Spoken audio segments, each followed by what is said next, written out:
বাংলাদেশ চলচ্চিত্র শিল্পী সমিতি থেকে চিত্রনায়িকা নিপুণ আক্তারকে আজীবন নিষেধাজ্ঞা দেওয়া হয়েছে। 19 জানুয়ারি সমিতির কার্যনির্বাহী পরিষদের 12তম সভায় এই সিদ্ধান্ত হয়। সমিতির সাধারণ সম্পাদক চিত্রনায়ক জয় চৌধুরী এই খবরটি নিশ্চিত করেছেন। নিপুণের বিরুদ্ধে বেশ কিছু গুরুতর অভিযোগ আনা হয়েছে। তার মধ্যে অন্যতম হল তিনি নিয়ম বহির্ভূতভাবে শিল্পী সমিতির প্যাড ব্যবহার করে একটি বিবৃতি দেন।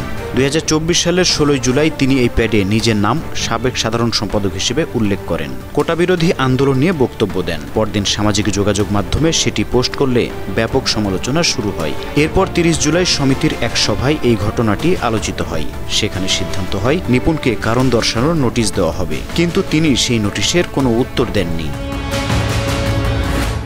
শুধু প্যাড ব্যবহারের বিষয়টি নয়, সমিতির সাধারণ সম্পাদক মনোয়ার হোসেন ডিপজলকে নিয়ে কুরুচিপূর্ণ মন্তব্য করার অভিযোগও আছে নিপুণের বিরুদ্ধে। এর আগে তিনি কিছু সাক্ষাৎকারে ডিপজলকে নিয়ে বিতর্কিত কথা বলেছিলেন বলে অভিযোগ ওঠে।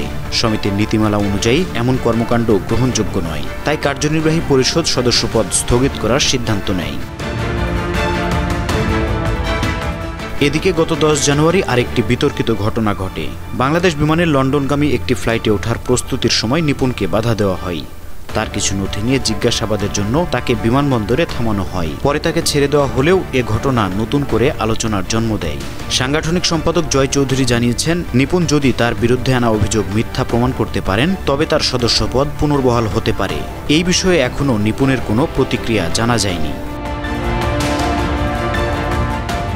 বিনোদন ডেস্ক, 52 টিভি।